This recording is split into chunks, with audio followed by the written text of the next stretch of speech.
Hello, everyone. Welcome to today's podcast. Our guest of today is Mark, and he's the director of Develop People. And Mark, why don't you tell a little bit more about yourself and what the company is doing?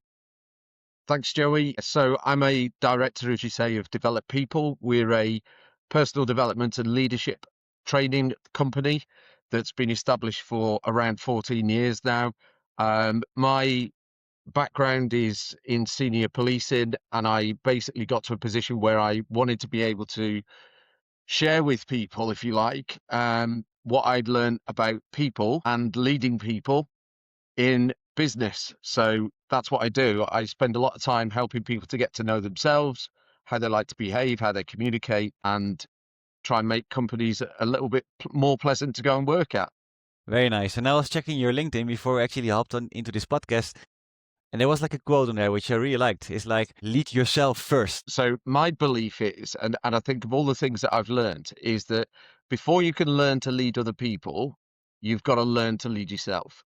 And by that, what I mean is that unless you understand who you are, what motivates you, what upsets you, what stresses you, what causes you anxiety or burnout, how you make decisions, how you talk to people, unless that about yourself, you're not going to be in a position to be able to help other people to do that for themselves. Our philosophy is that, we should learn to lead ourselves before we learn to lead other people, whichever way around you want to hear it. I love it. It sounds really cliche, but I think it kind of resonates with what you're saying. You can only give if you have if your cup is full. But if you didn't take care of yourself yet, how can you ever give towards other people? How can you actually lead other people if you don't even know how to take care of yourself first? Kind of resonates a little bit with what you're saying. Percent. And it's a bit like the analogy, isn't it, of you sit on an aeroplane and people say to you, the cabin crew will say to you, they'll go through the pre-flight checks with you. And one of the first things that they tell you is before you put on somebody else's oxygen mask, put your own on. And it's very similar to that, is that you can't help anybody else unless who you are and how to help yourself, if that makes sense. Completely 100% makes sense. And towards all the companies you guys are serving with developed people, from your own experience, what would you say, which type of companies benefits the most from what you guys are doing? So this was always a difficult question to answer because you could answer this in a couple of ways. If you've got people working in your business, then we can help. But there's a sweet spot always, isn't there? Because where we do really well at is we go into organizations where people are technically brilliant. So engineering companies, software companies, lawyers, pharmaceutical companies, electronics or manufacturing, because the people in there can tend to be like a really good engineer at something, and they've learned their skill to a really high standard, but then nobody's taught them about the people around them. Nobody's taught them about what's their impact and what's the shadow that they're casting across everybody else. So that area for us is where you've got really technically gifted people doing amazing work, but nobody's ever shown them how to be a leader of people and how to support people, how to have a conversation with them, how to have a difficult conversation. So what you're saying, basically, first thing, everyone who has a team in place where there are people, we can help them, because what we're doing actually making people developing this kind of people is could be a fit for everyone. But in this kind of wide field of people, there's a specific kind of niche, what you're saying, which they even benefit more of it because they're not used to it, what you're saying. We used to work on a basis where we would work with anybody and we would try and work with all different types of companies. But I think the problem that we had was that some people have no interest in developing themselves or developing the people around them. They could be focused solely on a profit. They could be solely focused on the widgets that get moved along the process and the system, but they've got no interest in developing the people around them. They don't see that it's important. And we've gone from not thinking, how do we change their mind because it is important, to we'll work with you if that it's important, but you don't know how to do it. And then what we do is we start on a basis of, let's help you first of all understand yourself. Then we'll look at you in a team, you as a leader, you as a manager. And there are differences between them because you could be dealing with an executive level who are really keen.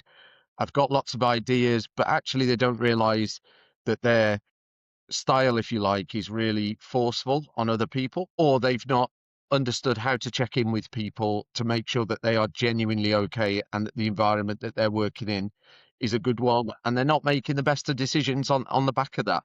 And they recognize it. I like what you're saying, and also like people can only like you can only help people if they want to be helped. So in your niche, you have to kind of find like the kind of space where actually people are open for it, because these are the ways how you guys as a company can provide the most value instead of you trying to convince everyone. No, like we want to help people because we know we have a lot of value. So people have to be open for it in a certain way. Definitely. The whole aspect of self-learning and self-awareness is that willingness to be able to question yourself and say, I really don't know the answer here, and I need to be able to learn. I need to learn about me. I need to know, why did I react that way to that comment from that person? But if another person said it to me, I'd be okay with it. So what's going on for me? And that for me is what is really needed out there, is that real understanding of self-awareness. And how are you guys acquiring those new customers at the moment? So we spend a lot of time networking. We'll do things like podcasts. We spend time, uh, a lot of it is word of mouth. So we have, existing clients that retain and keep coming back. I think our longest client is 14 years, and that's one that my wife picked up right at the outset, and they've stayed with us ever since. But then they refer us to other people as well. Very nice. That's the beauty about the world where we live in. Like we're having this podcast right now. We're both like kind of on the other side of the world. And the world has become so small nowadays. Like if you're doing a good job, people can actually tell about it. That it will like the word spreads super quick, especially with the internet. But if you're not doing a good job as a company, it's the same thing. So right now we live in this day and age where you kind of have to be on the ball with your service. Definitely. And I think, visibility is one thing, but I think credibility is another. So you could be out there and be seen. It's great. We could be on LinkedIn. We can see material that we're posted on LinkedIn. You could put hundreds of articles, loads of newsletters out, everything. But actually, if there's no quality in there, if somebody's not going to learn something from it, really makes no difference. For me, it's all about, what's the value add that you're going to give to people as a result of what we're doing. And let's say looking back at your experience, right, from like you being part of developed people, like what are some of the biggest challenges you have solved towards growing developed people towards where it is right now? And how did you solve those challenges? Like if you can just pick one challenge. Yeah, I think the biggest challenge is not growing too quickly, and also taking on the clients that are right for us, not just taking on anybody, Hmm. and being brave enough to be able to say no to people. I think that's one of the hardest things that can happen. Especially as doing business, you have to be kind of picky. Because if you are like trying to help everyone, like not everyone is open to receive the value towards what you guys can offer. Yeah, definitely. A lot of people, like I say, we've encountered businesses before where we've tried to get into work with them because we think, oh, we could do a good job there. And then the response would be, well, come and tell us, convince us as to why we need this type of work. And we said, well, you've got managers, you've got leaders in the business, you are developing teams, you're growing, you're scaling, you've got people technically brilliant, no ideas of how to lead people. What kind of problem would you choose if you can solve it with the magic from Game of Thrones in just one day? I'd probably have an invisibility cloak so that I could go and see what these companies are really dealing with and see what the work is that after we've been there, what happens. I love it. When you guys are getting in, you already know, like, hey, I know you're struggling with this kind of issue. Boom. This is like where we kind of fill in the gap. Yeah, absolutely. That'd be great, wouldn't it? Yeah, super nice. Then, like, looking back at your experience, because I'm sure, like, you being the director of Develop People, it's like what we talked about, solving a lot of challenges, solving issues, helping those people out.